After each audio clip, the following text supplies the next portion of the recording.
So today I'm going to talk about more clinical ways of using EQ to remove bad frequencies from drum samples. It works with all sorts of audio sources. If you find there's kind of a sound that you're hearing that you don't want there, I'm going to show you guys how to pinpoint it and remove it. So let's dive in and have a look.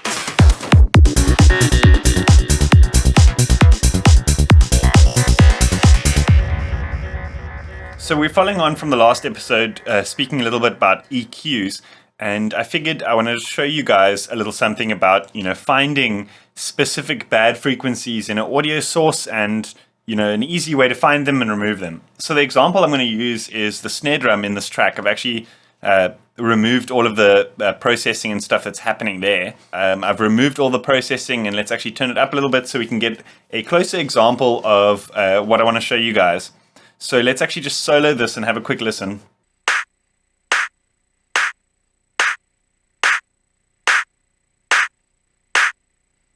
So the snare sound has this weird kind of like clunk kind of frequency in it, which is a little bit too much, I think, and it's going to definitely disturb that frequency if we try to layer other sounds in that frequency around it and stuff like that.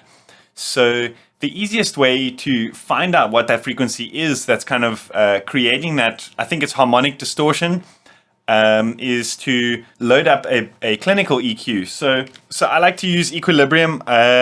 Fab Filters Pro Q will work. Like I said, Cubase has some really capable EQs built in. So does Ableton.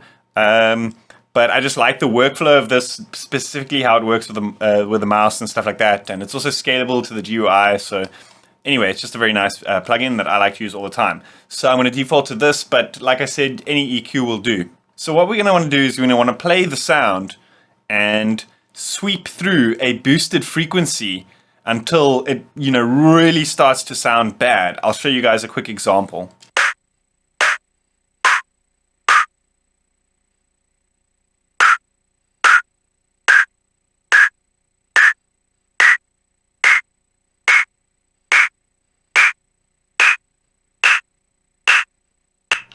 You hear it's getting like worse and worse and worse. It's like, yes, we're almost there. And at one point, it's going to kind of start getting not as bad anymore. And then we kind of dial it back to the point where it was the worst. And then dip that down in EQ. I'm going to show you.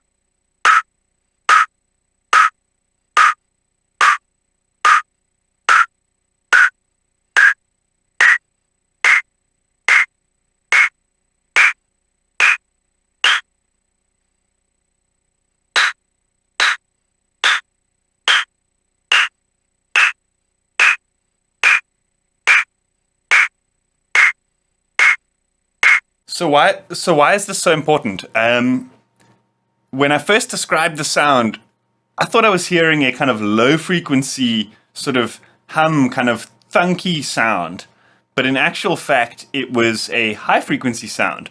And I think it's just due to the kind of complex harmonic nature of drum sounds. A lot of these frequencies go pretty hidden. So that's why this technique is very powerful in drum sounds, because often, if you apply the same EQ curves that you would apply all the time, these sort of bad frequencies will come through. So what I like to do is, once I've found, okay, it's this 2149 hertz, then I'll just create like a dip there in the frequency. So now we've been listening to that sound over and over again, so it's probably hard to hear exactly like the difference so quickly.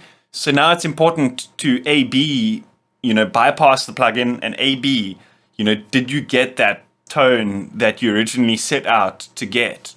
Because sometimes there's other sort of harmonics and fundamentals coming through as well. So check this out. So we got a really annoying frequency out, but it wasn't the kind of low thunky sound that I had originally wanted to remove. Although it is, I think, a makeup of a couple of those. So now what I do is I'll generally start at one of the octaves of that original one, because it's sometimes that problem will be on a sort of harmonic or fundamental or whatever. So I'll start on another frequency and kind of just use those as starting points to check like where the other sort of bad frequency might be. So let's carry on here.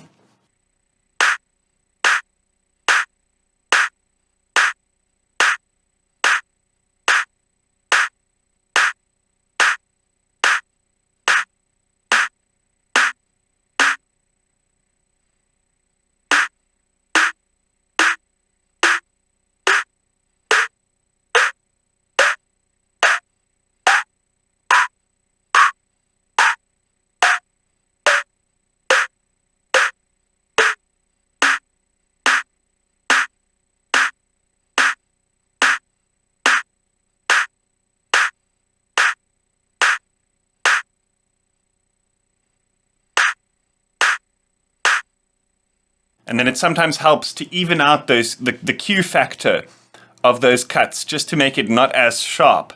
So the result, let's just kind of A-B the original sound with the result here.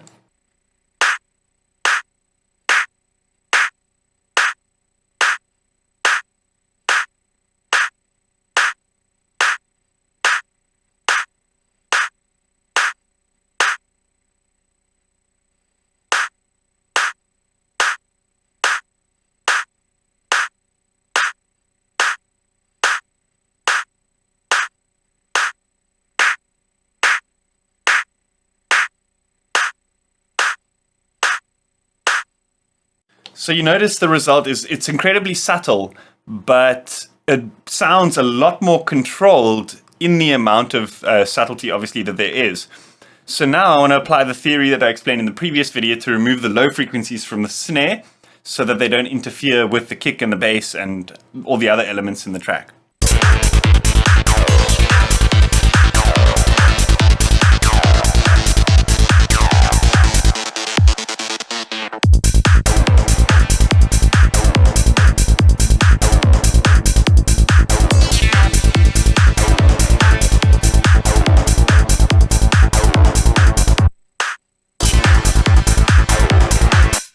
So now that we've made space, within the other sounds and stuff, and we've kind of started mixing the stuff and removed the bad frequencies from the snare, now we can sort of start to take a bit of a sort of creative approach to placing that snare in the mix. So in relation to the rest of the track, the snare sounds great to me. I like that sound.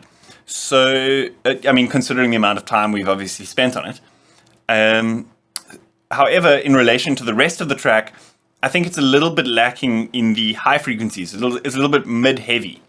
So we can either put a high shelf and then boost maybe these frequencies above that frequency that we cut out, or we could just kind of put a little bit of a dip in the mid-range. So let's maybe play with these two. We could even use a combination of both.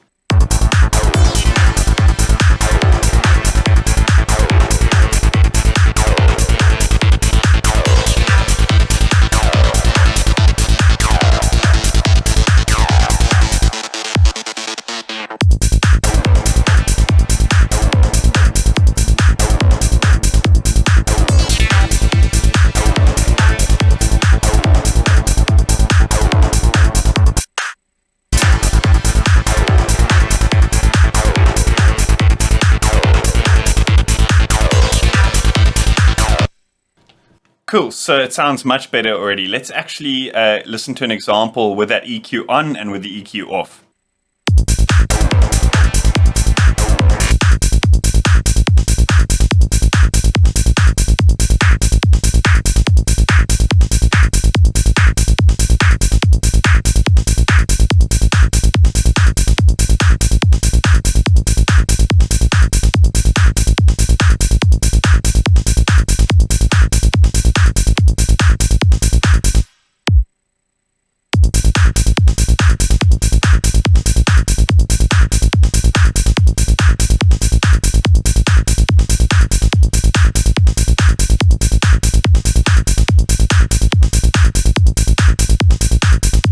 And then we can even add a ever so slight amount of subtle reverb just to liven that snare up a little bit. So that's kind of the approach I use to process samples, especially because a lot of the time there's those frequencies coming through that you might miss at first. So this is another example. What I've done here is quickly just removed any of the EQing that I had done on this ride sample and this snare sample over here. So I kind of wanted to show you that, whether the sample comes from a sort of acoustic kit or a sort of digital source like this 909 plugin that I've sampled these sounds from, the approach that I take is still pretty similar in terms of EQing. So what I actually want to do is let's just, solo this ride sound and have a listen to this and like identify, in your mind's eye, think of like where the frequency bands are. And we're going to have a quick look at the scope and you're going to be quite surprised.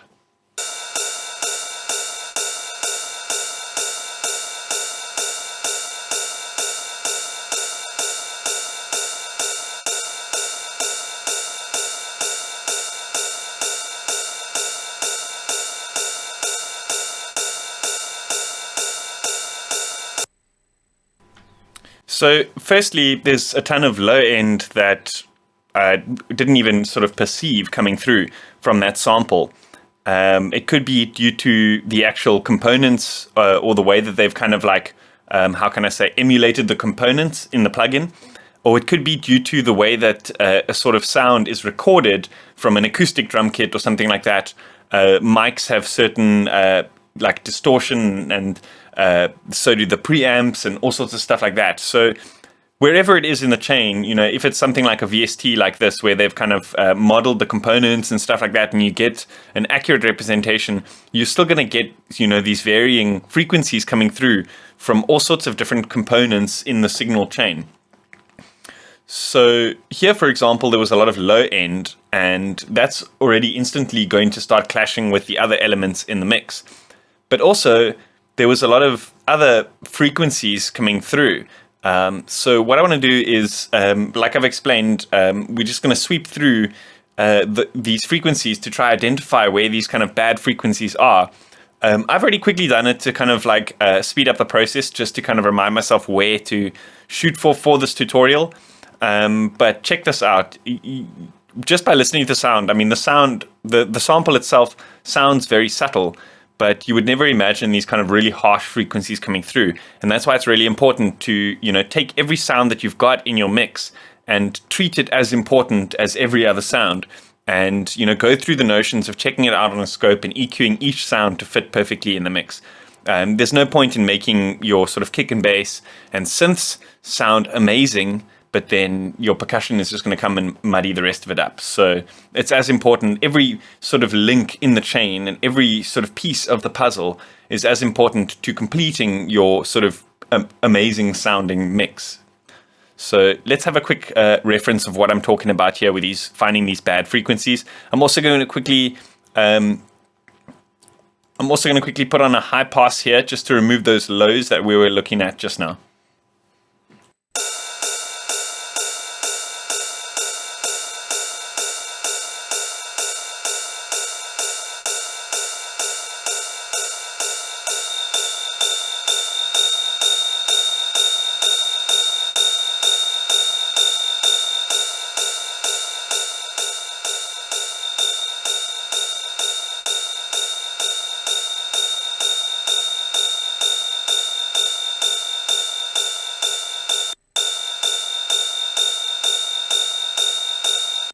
So this doesn't apply to this particular sound as much, but I mean, the kind of resonant tone is there.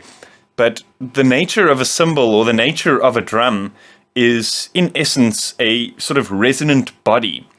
So every drum sound or every emulated drum sound is going to have particular resonant frequencies depending on the size of the drum, the tension of the skin, and all sorts of stuff like that.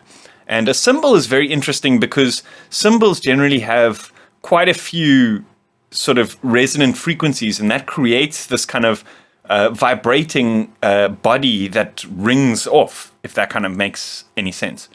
So with stuff like ride cymbals, it's quite important, especially if they're sampled from an acoustic source, cymbals and stuff like that, to check out for these kind of really pingy, almost piercing frequencies, and definitely remove those.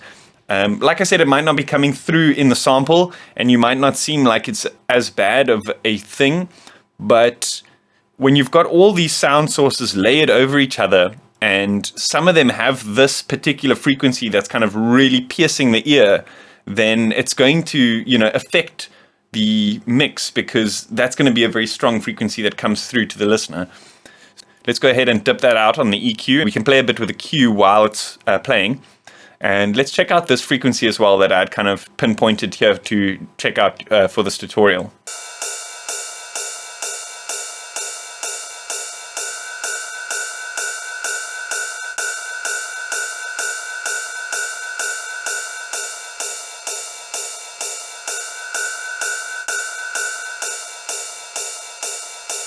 So the crazy thing is it's almost like a sine wavy kind of sound with almost like distortion that comes through the moment you boost that frequency.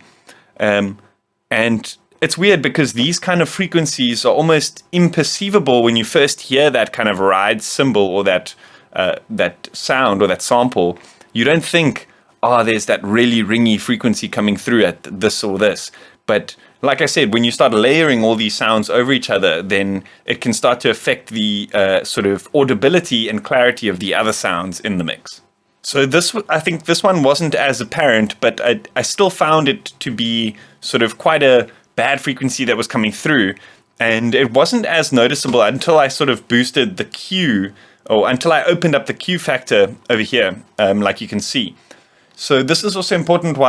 This is also why it's important to play around with the Q, because sometimes you might not find that frequency that sort of comes through. I'll show you what I'm talking about now. So here with this one, let's turn the Q like this to very sharp again, and then let's audition this while we're boosting this, and you'll hear it's not as sort of disgusting as the other ones that we've cut out.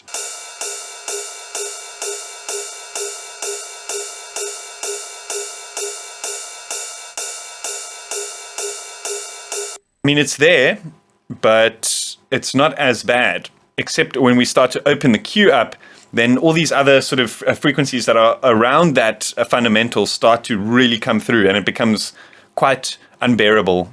I'm actually going to turn this down just so I don't blow any of your ears if you're on headphones.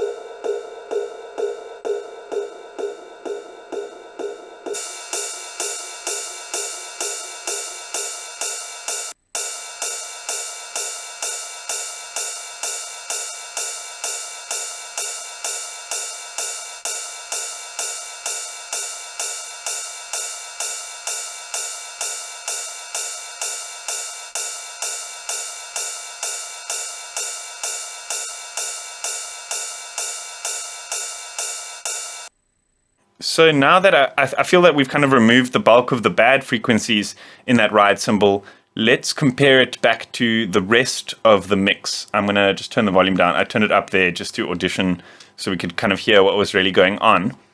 But so let's start to mix it back in with the rest of the sounds here and, see if it sounds better with the EQ.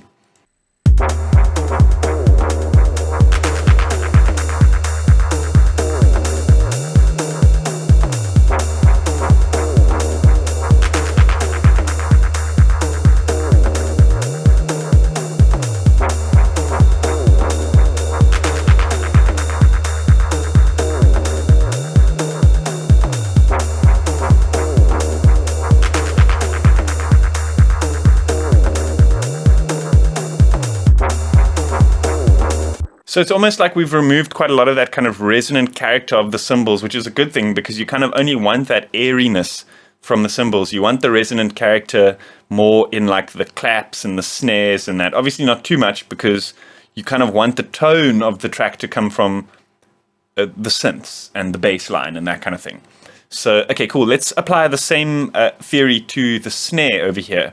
I believe there weren't as many kind of really bad frequencies coming through on this snare because the snare in a 909 is a pretty simple kind of design, whereas the cymbal in a 909 was actually a sampled cymbal, if I remember correctly. It wasn't an analog kind of thing, whereas I think the snare is using white noise and that kind of thing. So there weren't too many resonant characteristics coming through on this snare drum, but there was a couple of frequencies that I think we should maybe just quickly check out.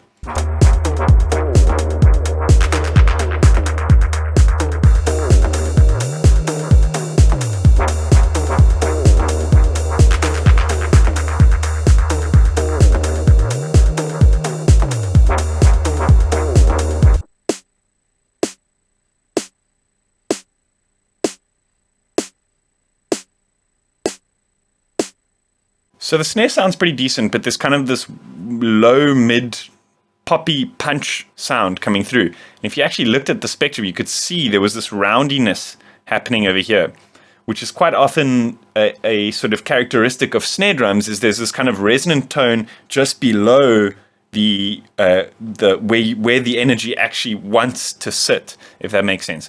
So often I'll kind of find where the main energy of the track of the snare or clap was. So that was around here, 200 to 800, I think.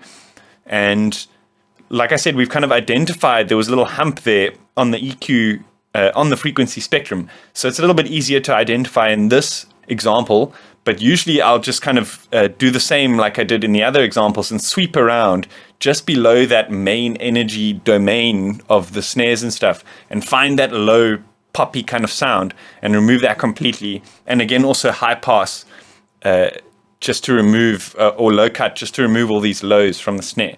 So let's audition this while I boost this and sweep and find that bad frequency.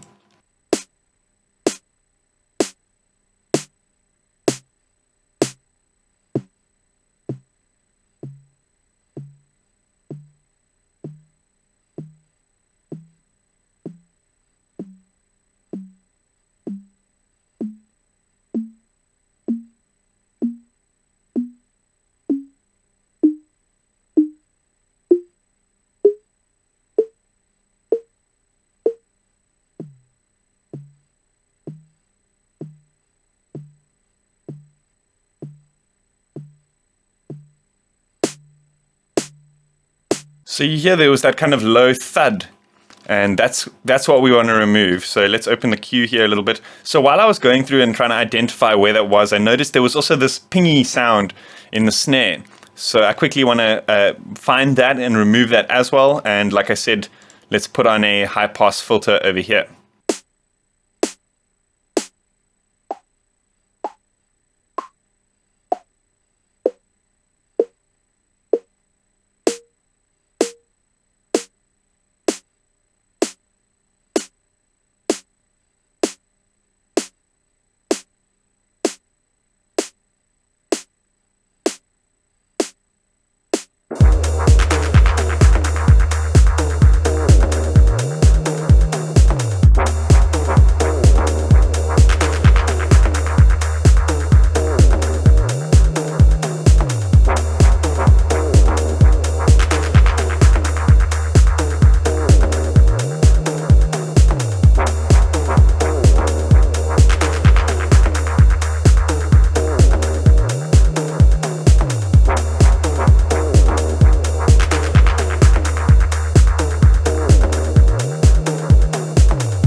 That really benefited, the snare really benefited from those just quick EQ adjustments that we made there. And as you heard with the bypass, it fits in much better with the rest of the track and kind of has its the correct presence of where it's supposed to sit in the mix and sounds good to me. So yeah, this is another example that I want to show you guys. So let's start looking at these other synths here. So I'm going to mute this guy and start looking at this one first.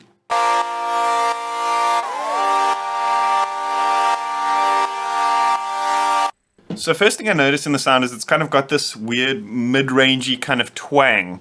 You might like that, you know, it might be the way that you produce the sound, But if you want to actually like reduce something like that, so here what we would do is we play the sound, like I explained just now, and then sweep through those frequencies and try find that sound that's kind of like sticking out a little bit.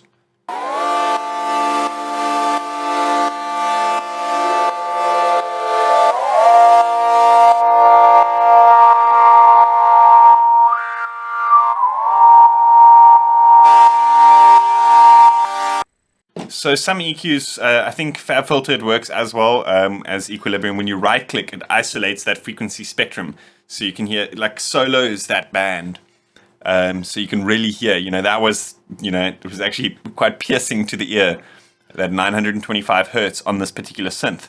So I'm going to drop that out and play a bit with the Q to kind of clean up the synth sound here.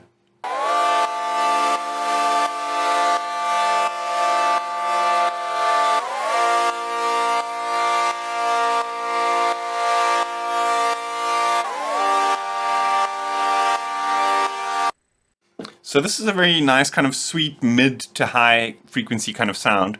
So we don't need any low range here. And I feel like the low range that's in there is kind of just giving it a bit of a kind of lo-fi distorted kind of sound. So let's hear how much we can cut out without losing too much texture in that sound.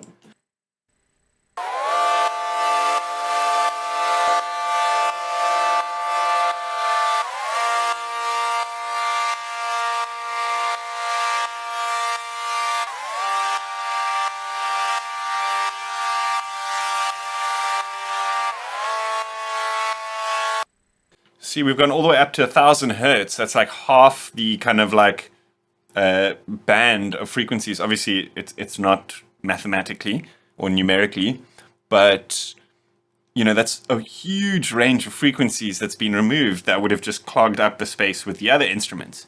So let's not get too in depth here, and let's immediately kind of like compare, layer it in again with the guitars and the rest of the track and see, is it sitting better in the mix?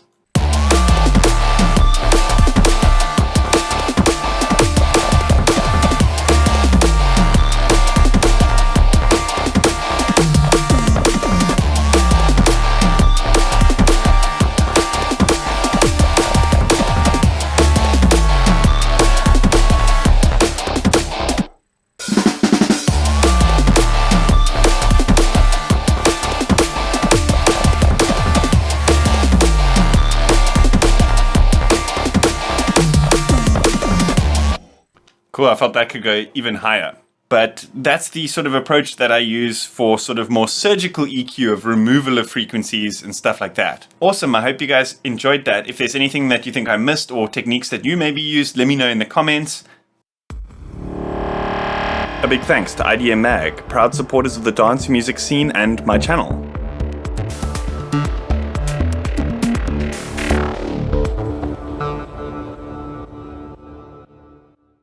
If you like what I do and you want to support me, check out the links that's going to be somewhere on the screen right now. As always, hit that like button, hit that subscribe button. See you guys next time.